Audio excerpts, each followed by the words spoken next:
Hello everyone, this is King Toriel, and welcome to a new segment I call Playdate. This series is going to be called Playdate Skyrim. Essentially we're going to be doing a video diary of a gameplay with Skyrim. We're going to make an entirely new tune and see how that goes.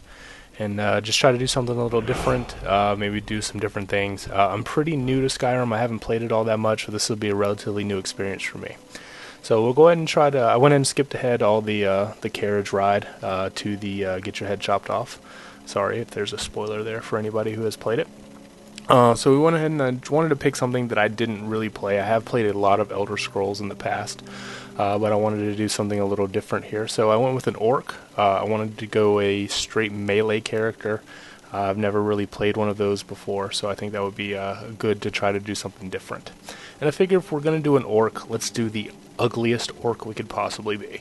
I get a little tired of playing video games and movies where the heroes are just, these rugged, good-looking, tall, dark, and handsome type people, and still have the talent to save the world. It doesn't really seem fair to me. It seems a little unrealistic.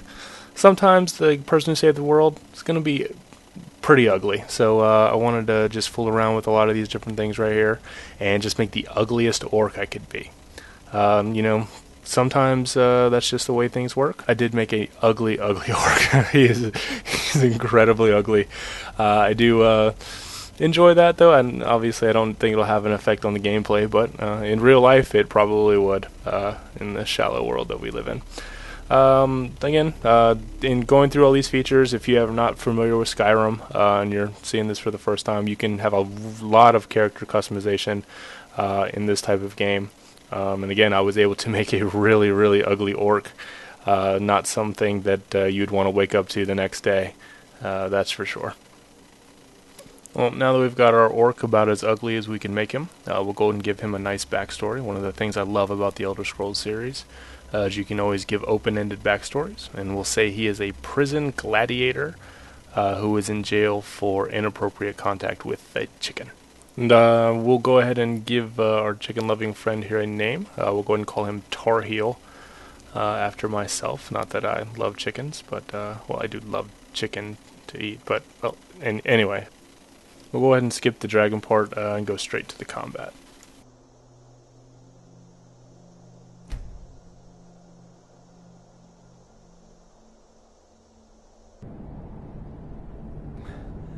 Looks like we're the only ones who made it. That thing was a dragon, no doubt. Just like the children's stories and the legends. The harbingers of the end times. We better get moving. This guy looks totally spooked, so we need to get us a weapon. I believe I get one coming up right now. He will cut my binds off to get us loose so we can finally try to escape. We should be good here. And there's my ugly green hands. I'm going to take this guy's clothes, everything but his loincloth. You can keep that. And go ahead and do our equipment. In this series, I generally try to keep the equipment management to a minimum. If you see me fast forward on a lot of things, it's like right here I just did. That's generally because it's a lot of equipment management or something I feel is a little too slow paced. So here we're going to get into our first combat situation as Tarheel, our orc. And we're up against some Imperial guards. And apparently, I'm following the key commands, and I'm not doing a whole lot of damage, as you can see. My orc is pretty weak at this section. We got some loots, so that's always good. Luckily, they're not doing a whole lot of damage either. Oh, I was hoping we'd get a decapitate on one of those. It's one of the reasons I wanted to do the melee class, so I could have those finishing moves. So we unlock the door. We're gonna keep on moving down these flight of stairs. I'm sure there's some more Imperials around somewhere. Okay, there we go. Can't go that way, but there's a door. Thankfully, there's always seems to be a door. And looks like we got a couple Imperials in here, and they had spotted me as I'm not the lightest at foot. He's got some nice armor on, if that's heavy. Try to put that on. So I'm going to be mainly a melee class here. And finally got some one-hand increased skill. I like looting in the middle of battle.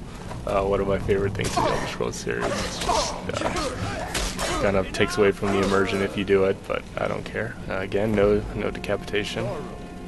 Or I don't know if decapitation is, I think that might be a perk, but there's no you can't do finishing moves, and I haven't got one yet, I don't think. We found the potion all laying around, and from the amount of damage that I am doing, I'm probably going to need a lot of those.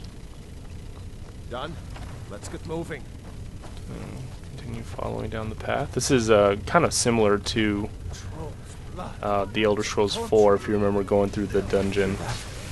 Kind of the same thing with the king. Other this time you're not with the king, but it was the same kind of tutorial, which I thought worked really well there, and I think it works really well here. Oh, got us a shield. That's one of the things I was definitely needing, so I can protect myself a little better.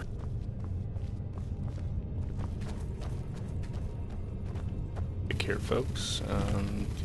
Here's a book that I'm not going to read, and we're going to get our first lockpicks of the game, and try to pick this lock. It's a novice lock. I think you just hit the button, and it. Oh, nope. This one is not the case. So please don't break a lockpick. That would be so embarrassing if I broke the first ever novice lockpick.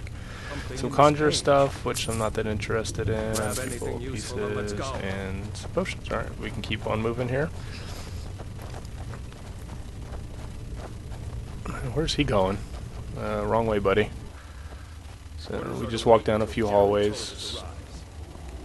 We found some more Imperials who are hiding back here for some reason. But I'm gonna go ahead and try to kill him. I try to use my shield here, and it doesn't work too well. He hits right through it. And I'm not good with these shield or the one-handed axe. I'm hardly doing any damage to these guys. Maybe it's the weapon. I'm gonna blame the weapon because, well, it can't be me, right? I'm an orc. Bodies. There's a few other guards in here. I should let these guys kill them. I wish I had some flame. I could have lit that on fire. And I have no stamina, so now I'm not going to do hardly any damage whatsoever to these guys, even from behind. I don't know if behind works. I assume it does, but I'm actually doing pretty good on that one. And they take him out.